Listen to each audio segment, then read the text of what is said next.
আসসালামু আলাইকুম রহমতুল্লাহি বারাকাতু। সম্মানিত ভিউয়ার্স, দর্শক ও শ্রোতাবৃন্দ, 37 নম্বর ভিডিও ক্লিপে আমরা হাসান বিন আলী রাদিয়াল্লাহু তাআলা আনহুমা সম্পর্কে জানবো, যিনি মহানবী সাল্লাল্লাহু আলাইহি ওয়াসাল্লামের দৌহিত্র অর্থাৎ নাতি। তিনি আমিরুল মুমিনিন হাসান বিন আলী রাদিয়াল্লাহু তাআলা আনহু, হাসান বিন আলী ইবনে আবি তালিব আল হাশিমি। তার উপনাম আবু মুহাম্মদ, রাসূলুল্লাহ সাল্লাল্লাহু আলাইহি ওয়াসাল্লামের নাতি, রাসূলুল্লাহ সাল্লাল্লাহু আলাইহি ওয়াসাল্লাম কলিজার টুকরা। মহানবী সাল্লাল্লাহু আলাইহি ওয়াসাল্লামের সংস্পর্শ পেয়েছেন, তিনি সাহাবী, এবং মহানবী সাল্লাল্লাহু আলাইহি ওয়াসাল্লাম থেকে কোনো কোনো হাদিসও তিনি হেফজ করেছেন। তিনি জান্নাতের সর্দারিনী ফাতেমা রাদিয়াল্লাহু তাআলা আনহার ছেলে।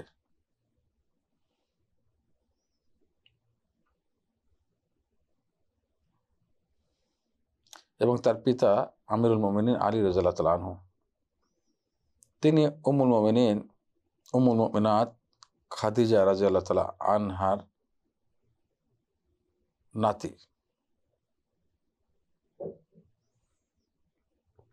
ইমাম আহমদ বিন হাম্বল এর দৃষ্টি থেকে, তিনি চতুর্থ ইমাম এবং আহলে সুন্নাহর ইমাম, তিনি বলেছেন হুয়া খামিসুল খুলাফার রাশিদিন, অর্থাৎ তিনি পঞ্চম খলিফা আলী রাদিয়াল্লাহু তাআলা আনহুর পরে।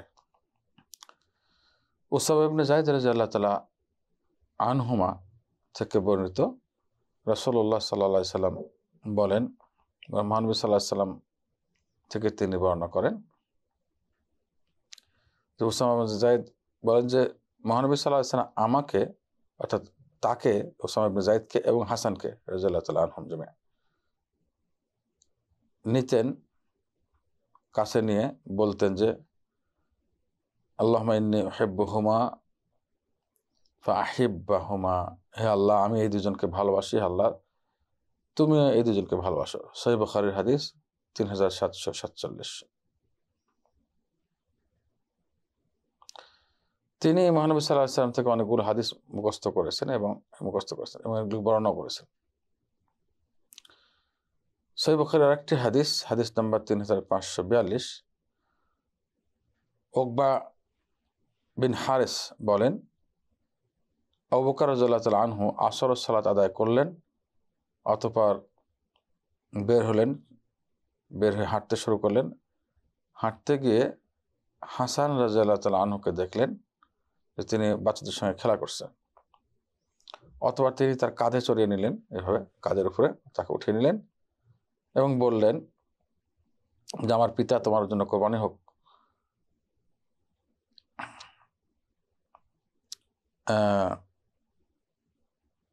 আমার পিতা এর জন্য কোরবানি হোক। এই বাচ্চাটি মহানবী সাল্লাল্লাহু আলাইহি সাল্লামের সঙ্গে একেবারে সাদৃশ্য চেহারা। আলী রাদিয়াল্লাহু তাআলা আনহুর সঙ্গে সাদৃশ্য না, রাসূলুল্লাহ সাল্লাল্লাহু আলাইহি ওয়াসাল্লামের সঙ্গে সাদৃশ্য। আলী রাদিয়াল্লাহু তাআলা আনহু সঙ্গে ছিলেন, একথা শুনে তিনি হাসলেন এবং খুশি হলেন, খুশির হাসি এটা।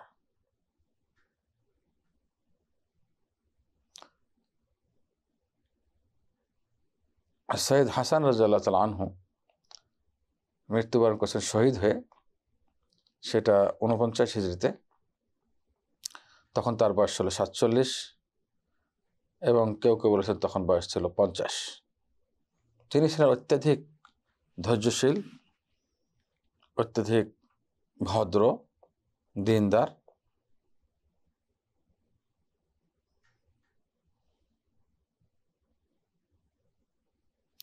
এবং ধৈর্য, ভদ্র এবং সম্মানী। ধৈর্যশীল বলেই তিনি দুনিয়া এবং খেলাফত ত্যাগ করলেন আল্লাহর জন্য। আমসুলহ বলা হয় তার সেই সময়টাকে, তিনি আপোষ করে নিয়েছিলেন, নিজের অধিকার ছেড়ে দিয়ে মুআবিয়া রাদিয়াল্লাহু তাআলা আনহুর সঙ্গে। এবং তিনি উসমান রাদিয়াল্লাহু তাআলা আনহুর সেই ফিতনার সময়, কঠিন বিপদ, যখন সবাই ঘেরাও করে হত্যা করার জন্য, উসমান রাদিয়াল্লাহু তাআলা আনহুর অনেক বড় সাহায্যকারী ছিলেন তিনি ওই সময়। এই কথাগুলো উল্লেখ করেছেন তাহযিবুল আসমা কিতাবে ইমাম নাওয়াবী রাহিমাহুল্লাহ 1 নম্বর খণ্ড 220 পৃষ্ঠায়। রাসূলুল্লাহ সাল্লাল্লাহু আলাইহি ওয়াসাল্লামের মুজিজা প্রকাশিত হয়েছে তার মাধ্যমে, যখন মহানবী সাল্লাল্লাহু আলাইহি ওয়াসাল্লাম হাসানকে দেখে বলেছিলেন যে আমার এই সন্তান সাইয়েদ। হতে পারে আল্লাহ তাআলা এর দ্বারা মুসলমানদের দুইটি বড় বড় বিশাল গ্রুপের মধ্যে কি করবেন, আপোষ করে দিবেন। এটাই মানবের মর্যাদা সত্যায়িত হয়েছিল, সত্য হয়েছিল যখন হাসান রাদিয়াল্লাহু তাআলা আনহু মুআবিয়া রাদিয়াল্লাহু তাআলা আনহু মতানৈক্য, খেলাফতের মতানৈক্য হওয়ার পরে দুই গ্রুপ এইভাবে আপোষ করে নিন হাসান রাদিয়াল্লাহু তাআলা আনহু মুআবিয়া রাদিয়াল্লাহু তাআলা আনহুর সঙ্গে। আর এটা ছিল 41 হিজরিতে। এই কথাগুলো উল্লেখ করেছেন ইমাম নববী রাহিমাহুল্লাহ তাহজিবুল আসমা কিতাবে 1 নম্বর খণ্ড 220 পৃষ্ঠা। তিনি যে জান্নাতে, এই সুসংবাদ এসেছে যে সমস্ত হাদিসগুলোতে, তার মধ্যে আবু সাঈদ খুদরি রাদিয়াল্লাহু তাআলা আনহু অন্যতম। মহানবী সাল্লাল্লাহু আলাইহি সাল্লাম বলেন, আল হাসান ওয়াল হুসাইন সাইয়্যিদা শাবাবি আহলিল জান্নাহ। হাসান এবং হুসাইন জান্নাতের যারা শাবাব, যুব সমাজের সর্দার। সুবহানাল্লাহ, যুব সমাজের সর্দার। হাদিসটি সহিহ তিরমিজির শেখ আলবানী সহিহ বলেছেন, হাদিস নাম্বার 3768। আসসালামু আলাইকুম ওয়া রাহমাতুল্লাহি ওয়া বারাকাতুহু।